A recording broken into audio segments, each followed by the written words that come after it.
Hello everyone, this is glory. Welcome to my home gardening.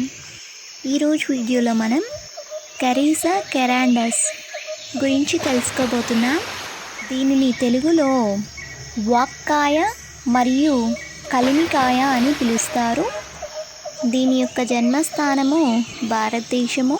ఈ మొక్క హిమాలయాల్లోనూ, India మరియు నేపాల్లో మాత్రమే పెరుగుతుంది.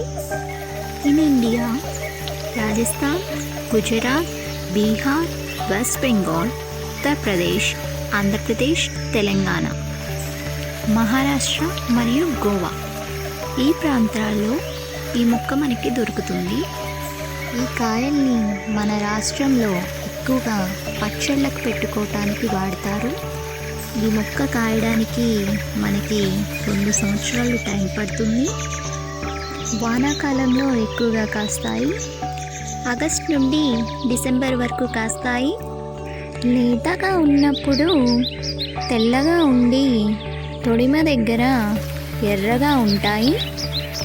ఈ పండుని చింతకాయకి ఎక్కువ, ఉసిరికాయకి తక్కువ అని అంటారు.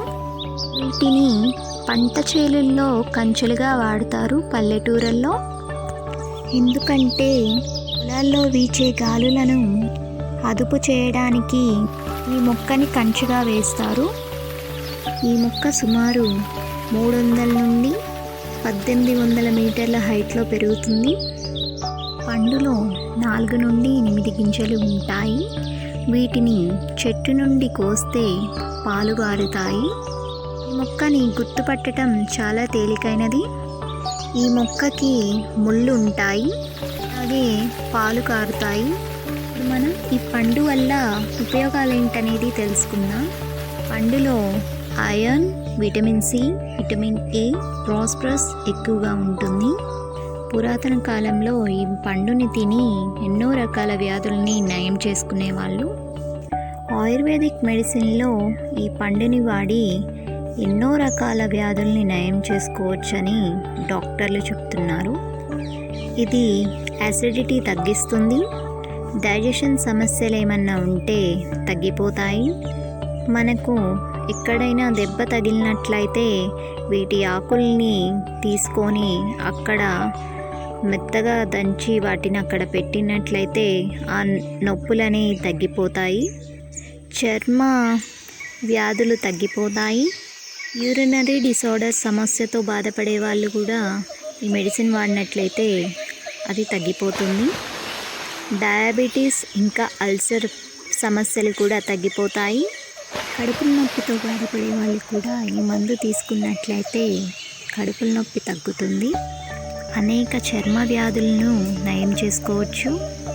ఈ మొక్క రసాన్ని వాడి డయేరియాని తగ్గించుకోవచ్చు. రక్తహీనతతో బాధపడే వాళ్ళు ఈ పండు తీసుకున్నట్లయితే వాళ్ళ సమస్యను అధిగమించవచ్చు. ఈ పండులో ఎక్కువగా విటమిన్ సి లభిస్తుంది.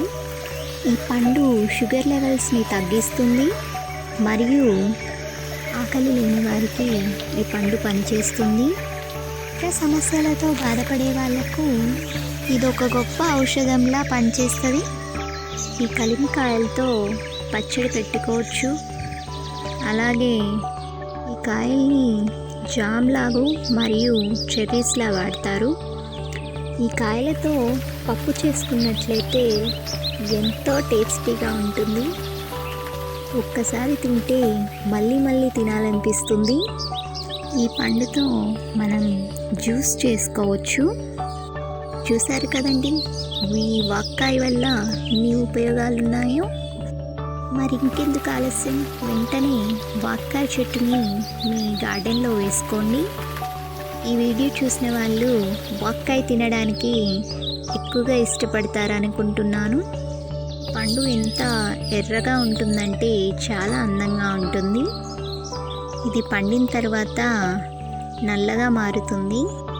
దానిని జామ్స్లా వాడతారు. ఈ మొక్కకి ఎక్కువగా బటర్ఫ్లైస్ అట్రాక్ట్ అవుతూ ఉంటాయి. ఎందుకంటే వీటి పువ్వులు అచ్చం మల్లెపూల్లా ఉంటాయి. అవి ఎంతో అందంగాను చాలా కలర్ఫుల్గాను కనిపిస్తూ ఉంటాయి. వాటి యొక్క ఫ్రూట్స్ కూడా చాలా అందంగా ఉంటాయి. ఈ వీడియో కనుక మీకు నచ్చినట్లయితే లైక్ చేయండి, షేర్ చేయండి, సబ్స్క్రైబ్ చేయండి. అలాగే ఈ మొక్కను మీ గార్డెన్లో వేసుకోవడం మాత్రం మర్చిపోకండి. ఎందుకంటే ఈ మొక్క ద్వారా మనకి ఎన్నో ఉపయోగాలు ఉన్నాయి. మీకు ఏమైనా డౌట్స్ ఉంటే కామెంట్ బాక్స్లో మెన్షన్ చేయండి. అలాగే సబ్స్క్రైబ్ చేసుకోవడం మాత్రం మర్చిపోకండి. Thank you so much.